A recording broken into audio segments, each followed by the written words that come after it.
Public libraries were not built for everyone. That's the part history tends to erase.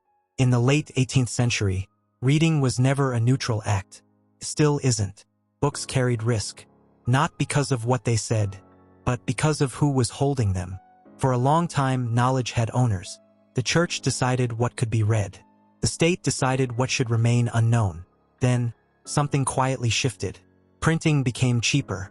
Books became more common. And people began reading, who were never meant to. No priest standing nearby. No teacher supervising.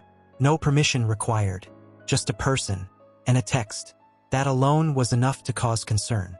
For centuries, dangerous books were listed, restricted, locked away.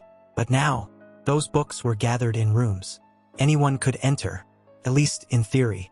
Governments noticed, especially after the French Revolution, when ideas proved they could move faster than authority.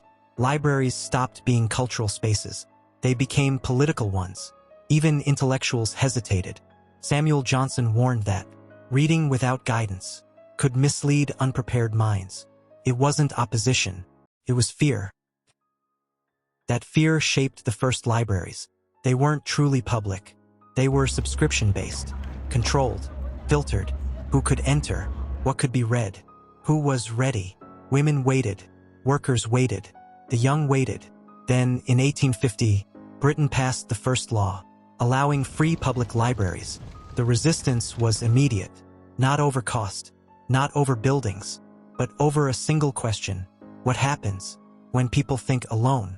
Libraries were quiet, but that silence wasn't harmless, because silent reading creates private thought, and private thought escapes control.